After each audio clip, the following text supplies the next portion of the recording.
Bonjour à tous et bienvenue dans cette vidéo d'analyse mensuelle sur les crypto-monnaies. Donc je passerai en revue les 5 cryptos majeurs, le BTC, le TH, LTC, ADA et XRP. Donc commençons par le BTC en mensuel. Donc en mensuel, nous avons cette configuration ici. Alors c'est un petit peu chargé, j'en suis désolée, parce qu'en Ichimoku normalement on ne devrait pas être chargé, mais voilà, ça nous donne quand même des informations. Donc la première information est que nous avons eu donc la cassure majeure des 10 000 qui s'est faite ici avec la lagging span et donc la cassure de la SSB ici. Les prix sont sortis le mois dernier du nuage, donc nous avons eu un beau signal haussier qui a été donné ici. Ce mois-ci ça a patiné un petit peu, c'est un petit peu plus calme, hein, voilà, c'est un peu plus neutre. Bon, c'est le mois d'août en même temps, donc ça peut expliquer certaines choses. La lagging span est toujours en dessous de sa Tenkan, donc techniquement parlant, tant que la lagging span ne casse pas sa Tenkan, nous n'avons pas de validité haussière de long terme. Il va falloir attendre cette cassure-là. Alors le problème, c'est que là, ça va se décaler donc au mois suivant. La cassure de la Tenkan, elle se situe donc à 12 645. Ce qui effectivement est un peu haut. Donc ça ne veut pas dire qu'on ne peut pas trader entre les deux, hein. Ça veut dire que techniquement parlant, si on veut vraiment envisager de la hausse de long terme sur le BTC, il va falloir casser les 12 645. Ensuite, ce que nous avons d'intéressant à constater ici, c'est par rapport à l'extension FIBO. Donc je vous ai mis l'extension FIBO ici, A, B, et donc on peut s'attendre déjà à un mouvement C qui aille chercher ici les 100% d'extension. Donc 100% d'extension, ça se situe à 14 500. Donc c'est un scénario qui est toujours valide tant qu'on va rester au-dessus du nuage et tant qu'on restera au-dessus des niveaux du 10 000. Hein. Donc on peut envisager les 14 500, on aurait une vague ici, un mouvement A, B, C comme ça.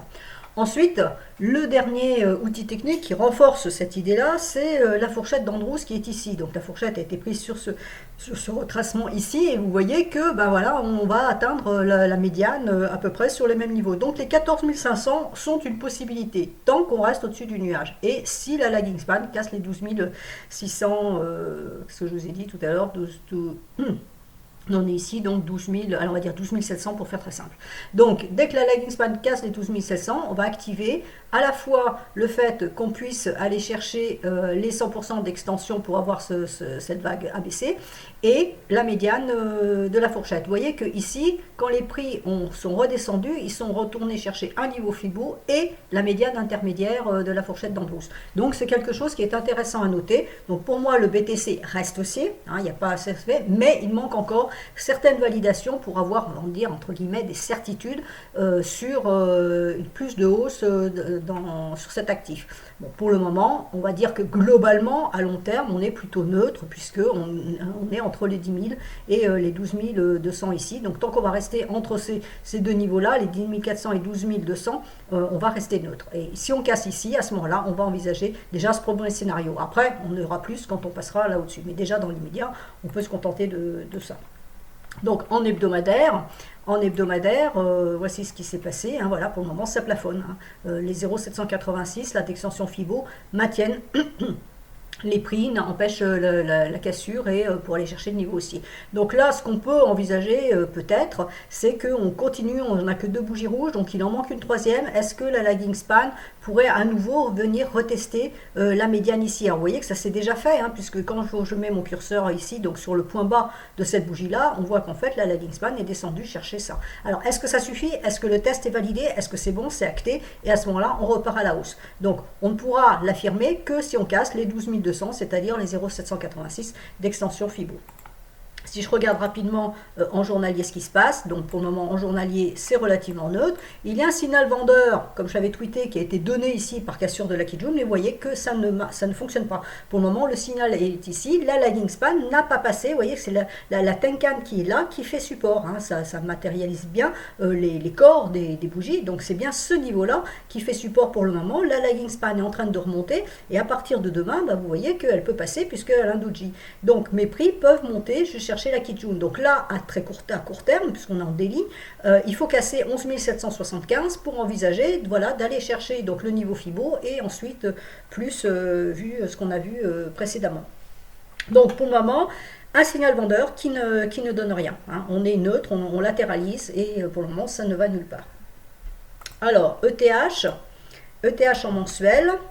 Alors en Ishimoku, on n'a pas grand-chose parce qu'il faut avoir du recul. Bon, malgré tout, on voit qu'on a un niveau qui est ici. Hein. On a un niveau de SSB qui est à 494. Ici, on a un petit niveau à 457. On voit, même si on oublie les nuages qui ne sont pas, présents, on a malgré tout ça qui est intéressant. Hein. La lagging span qui pourrait passer là entre les deux bougies et donc maintenir cette hausse, puisque là, on a bien une tentative haussière. Hein. On a cassé le dernier point haut qui est ici. Donc pour le moment, on est bien sur de la hausse. On a fait, on est descendu, on a bien construit une base à ce niveau-là et on est en train de repartir à la hausse. Donc il faut que la lagging span passe entre ces deux bougies. Si elle passe entre ces deux bougies-là, vous voyez qu'elle a de la marge à la hausse, il n'y a aucun souci. Donc les niveaux qui sont en cours de dessin, hein, qui sont en cours de matérialisation, là, devraient être dépassés. Donc le premier, donc c'est 457. Si je me mets en hebdomadaire, on aura une vue quand même peut-être un peu meilleure. Bon ben voilà, on a eu cette latéralisation, vous voyez, qui a été capée par le nuage, tentative ici de dépassement, ça n'a pas fonctionné. Ici, ça a latéralisé entre la Kijun et la SSB, donc clairement, c'était vraiment très neutre. Là, pareil, hein, ça n'est pas arrivé à décoller. Et là, la semaine du 20 juillet, c'est passé, il y a eu une impulsion qui a fait enfin décoller cet actif. Donc c'est positif. La résistance est à 456,57, donc. Hein, vous voyez que ça a été quasiment atteint, donc il faut casser ce niveau-là, le niveau des 457 qui correspond à ce plat de nuages ici, pour aller chercher plus haut. Et plus haut, ben, ça peut être carrément vraiment plus haut, quoi. Ça peut être... Voilà, on peut aller chercher les 795, ce n'est pas improbable. Hein. Techniquement parlant, une fois qu'on aura cassé ce niveau-là, donc les 456, tant qu'on aura ce niveau-là en support qui tient, donc on peut envisager de la hausse jusqu'à ce niveau-là. Donc le TH, pour le moment, donne un signal haussier. À court terme, on a la Tenkan et la Kijun, là, qui sont tous les deux en support. Donc voilà, rien à dire, c'est haussier. Là, même aujourd'hui, c'est doublement haussier, puisque vous voyez que la lagging span n'a pas cassé sous ses prix, elle est en train de remonter, elle est libre à la hausse, et les prix sont en train de donner un signal de hausse à nouveau, puisqu'ils cassent la Kijun. Donc attention, il faudra que ça soit vérifié en clôture, hein, qu'on n'ait pas une clôture qui se fasse finalement en dessous, mais si on clôture bien au-dessus et que ça part, à ce moment-là, on cassera donc les derniers points hauts ici, et on sera plus confortable par rapport à cette hausse. Ensuite, le Litecoin... Donc toujours le même problème avec le mensuel, mais là c'est pareil, on a la lagging span ici, alors est-ce qu'elle va passer demain? Peut-être pas, là le problème c'est que au mois de septembre elle va se retrouver là-dessous, ça va être un petit peu gênant.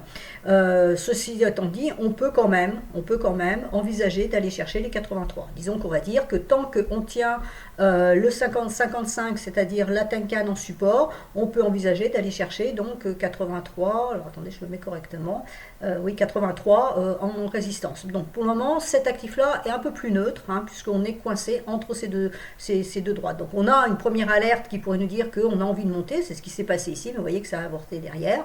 Donc là, est-ce que cette alerte sera meilleure et au moins on ira chercher la Kijun? À voir. Là, la Kijun, elle est extrêmement loin à ce niveau-là, donc il fallait vraiment de la puissance dans le marché pour aller chercher. Là, l'avantage, c'est que c'est plus proche, donc la cassure de Kijun nous donnera un signal haussier. La lagging span sera libre à la hausse, donc aucun souci. Si on regarde à plus court terme ce qui se passe, vous voyez que le problème de neutralité qu'on a sur le mensuel, on le retrouve ici en hebdomadaire, hein, parfaitement, puisque les prix qui sont montés ici ont été capés par le nuage ici, on est reparti à la baisse. Là, à nouveau, donc à moyen terme, on a bien un signal haussier qui a été donné donc la semaine du 27 juillet, puisqu'on a cassé la Kijun, mais vous voyez que là, on a un nuage qui pose souci. La lagging span tient pour le moment sa Kijun, donc tant qu'elle tient sa Kijun, bon, ça reste positif, il faut qu'elle repasse sa Tenkan. Le support majeur est donc à 54,65. Pour moi, tant qu'on tient ça, on peut garder un biais haussier. Attention, par contre, si on repasse en dessous, là, la Kijun est en train de descendre, donc on n'a plus de support non plus. Ça peut glisser là le long. Hein. Donc, tant qu'on tient les 54,91, on va dire les 55, tant qu'on tient les 55 en support, on peut envisager de la hausse. Et à ce moment-là, l'idée, ça serait d'aller chercher 84, qui est le haut du nuage, donc qui correspond à ce plat de SSB. Celui-là est un petit peu plus haut, à 85,38. D'accord? Donc si on arrive à tenir ça en support, on arrive à avoir l'impulsion, les niveaux suivants sont ici. Donc en journalier, qu'est-ce qui se passe? En journalier, ben voilà, le problème, on a le nuage hebdomadaire qui coince, et là en journalier, on a la Kijun qui coince. Donc il faut casser cette Kijun pour voir de l'impulsion un peu plus pérenne. Alors ensuite Cardano, alors Cardano il semble bien d'intégrer, il paraît les 5 top, la liste des top 5 sur les crypto-monnaies, donc je fais confiance aux spécialistes, hein, je ne suis pas une spécialiste. Donc on va regarder ce que ça donne en mensuel. Alors en mensuel pour le moment, alors ça c'est très très moche hein, avec Ishimoku, ça c'est clair que ça donne pas grand chose du tout. Donc on oubliera le nuage, on verra simplement quand même qu'on est au-dessus de la Kijun et de la Tenkan. Donc effectivement on a bien eu un signal haussier qui a été donné ici. Là pour le moment c'est une correction. Donc cassure, test de cassure. Donc là tant que 0,0957 tienne, ça reste haussier. La lagging span c'est embêtant parce que finalement elle passe pas. Hein. Elle avait l'occasion de passer là à travers, parce qu'elle a quasiment passé, hein, elle était là hein, quand on était ça. Elle est allée chercher ce niveau-là et on est redescendu ici. Donc j'ai envie de dire que tant que la lagging span ne casse pas ici, c'est un peu embêtant parce que là, elle a l'opportunité et elle ne le fait pas. Bon, je me contenterai de ça pour le moment en disant qu'on a quand même une impulsion ici qui est quand même assez positive. Là, ça serait test de cassure, donc pourquoi pas. En hebdomadaire, donc voilà, on a quelque chose d'un peu plus construit quand même. On est bien sorti du nuage, hein, donc là c'est parfait, on est sorti du nuage, ça monte. Le niveau à envisager reste toujours 0,219. Pour le moment, c'est en train de corriger. On a cassé la Tenkan, donc c'est pas très positif. La Kijun est ici en support à 0,0945. Donc si ce support tient, on pourra envisager de reprendre la hausse. Maintenant, ça peut aussi reprendre la hausse maintenant. Hein. Mais on va dire que le support majeur, il est à ce niveau-là. Attention, il y a ensuite celui-là, 0,0731, qui peut en faire un support de deuxième suite. Et enfin, en daily, alors en daily, ben voilà, on est coincé sous le nuage pour le moment, donc il faut réintégrer le nuage. Ce qui est intéressant, c'est la lagging span qui malgré tout n'a pas pénétré dans le nuage. Hein. La Kijun qui est ici, le plat de Kijun qui est ici, vous voyez, a fait support. Quand vous regardez par rapport au corps des bougies, c'est quand même assez intéressant. Donc là, pour le moment, c'est à latéralise entre ce support de Kijun et la SSB, donc le bas du nuage qui est ici. Donc il faut réintégrer déjà le nuage pour envisager de voir la hausse reprendre. Pour le moment, bon ben voilà, on a un signal vendeur, donc de renversement de tendance, puisqu'on passe sous le nuage ici, donc on a bien un signal de renversement de tendance, mais comme j'ai dit sur le Bitcoin, ça ne concrétise pas, on fait de l'horizontale et la lagging span pour le moment ne valide rien du tout. Donc on est neutre sur cet actif pour l'instant. Et enfin le Ripple, alors celui-là, bon, mensuel c'est pareil, on va rien avoir, hein, voilà, on a la Kijun qui est ici, donc on sait que le point moyen sur les 26 derniers mois se situe à 0,43706. On pourrait le chercher tant que le niveau ici tient à 0,23351. Voilà, donc ce niveau-là tient, on peut envisager d'aller chercher la Kijun donc, qui est ici. En hebdomadaire, on est coincé dans le nuage, donc c'est neutre. Hein, coincé dans le nuage, c'est neutre. La lagging span a un double support. Alors attention, parce que là on est ici. La semaine suivante, il n'y aura plus de support. Le support va être à 0,231. Donc c'est le support à surveiller. Tant qu'on reste au-dessus de ce support-là, le signal haussier qui est ici reste valide. Si on le casse, par contre, on invalidera le signal haussier et on pourrait revenir là-dessous. Si on casse, par contre, le niveau de SSB à 0,309, voire les 0,300... y arriver 0,340, là à ce moment-là on sera vraiment haussier et donc les niveaux à aller chercher, ça peut être ce niveau-là, hein, moyen terme, on peut aller chercher les 0,49 qui est la première résistance majeure à moyen terme. Et en journalier, donc nous avons une neutralité complète. Les prix n'arrivent pas à rentrer dans le nuage. La Kijun est ici, ils sont au-dessus de la Tenkan. Donc on a 3 bleus. Est-ce qu'on enfonce, on va chercher ça, ou est-ce qu'au contraire, on remonte chercher ce niveau-là? La lagging peut monter.